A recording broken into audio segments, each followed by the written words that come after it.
বাংলাদেশ চীন কূটনৈতিক সম্পর্কের ৫০ বছর পূর্তি উপলক্ষে সম্প্রতি বাংলাদেশকে ৩টি হাসপাতাল উপহার দেওয়ার ঘোষণা দেয় চীন সরকার। কিন্তু দেশের কোন অঞ্চলে হবে এই হাসপাতালগুলো তা ঠিক না হওয়ায় রীতিমতো কারাকারি শুরু হয়ে গেছে দেশের বিভিন্ন জেলার মধ্যে। এমনকি বিভিন্ন জেলায় হাসপাতাল নির্মাণের দাবিতে নানা কর্মসূচিও পালিত হচ্ছে। যদিও বিষয়টি এখনো প্রাথমিক পর্যায়ে থাকলেও হাসপাতালের দাবিতে প্রতিদিনই বিভিন্ন স্থানে সভা, সমাবেশ, মানববন্ধন ও স্মারকলিপি প্রদান অব্যাহত রয়েছে।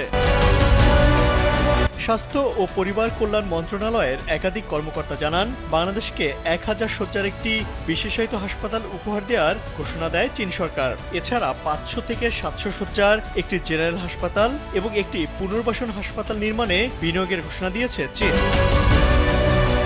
এই ৩ আধুনিক হাসপাতালের মধ্যে বিশেষায়িত হাসপাতালটি উত্তরাঞ্চলে স্থাপনের প্রাথমিক সম্ভাব্যতা যাচাই করা হয়েছে। জেনারেল হাসপাতালটি চট্টগ্রামের কর্ণফুলীতে এবং ঢাকার মিরপুর অথবা শাহজাহানপুরে পুনর্বাসন হাসপাতাল হওয়ার প্রাথমিক প্রস্তাব রয়েছে। যদিও স্বাস্থ্য অধিদপ্তরের মহাপরিচালক ডাক্তার মোহাম্মদ আবু জাফর সম্প্রতি গণমাধ্যমকে জানান, ১০০০ শয্যার বিশেষায়িত হাসপাতালটি নীলফামারীর তিস্তা প্রকল্পের কাছে নির্মাণ করা হবে।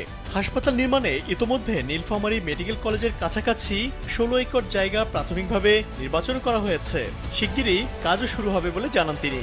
এদিকে এই ৩ হাসপাতাল কোথায় হবে তা এখনো পুরোপুরি ঠিক না হওয়ায় চীনের অর্থায়নের এই হাসপাতাল নিজ জেলায় নির্মাণের বিষয়ে বিভিন্ন জেলার লোকজন নানা কর্মসূচি পালন করছে।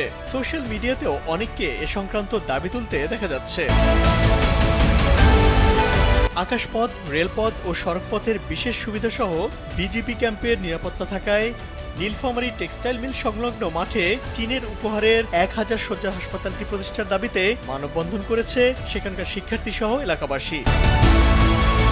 এদিকে ৩টি হাসপাতালের একটি খুলনা বিভাগে স্থাপনের জন্য সহকারী অ্যাটর্নি জেনারেল মোহাম্মদ মনিরুজ্জামান সহ বিশিষ্ট ব্যক্তিরা ইতোমধ্যে মন্ত্রণালয়ে আবেদনও জানিয়েছেন। এর আগে চীনের হাসপাতালের দাবিতে ঠাকুরগাঁওবাসী রাজধানীতে কর্মসূচি পালন করেন। পঞ্চগড়েও চীনের হাসপাতাল স্থাপনের দাবিতে অবস্থান কর্মসূচি ও মানববন্ধন কর্মসূচি হয়েছে। এছাড়া আমরা ফেনীর ব্যানারে কেন্দ্রীয় শহীদ মিনারে মানববন্ধন কর্মসূচি পালন করেছে ফেনীবাসী। গাইবান্ধায়ও হাসপাতালের দাবিতে সংহতি সমাবেশ করেছে জেলার বিভিন্ন শ্রেণী পেশার মানুষ।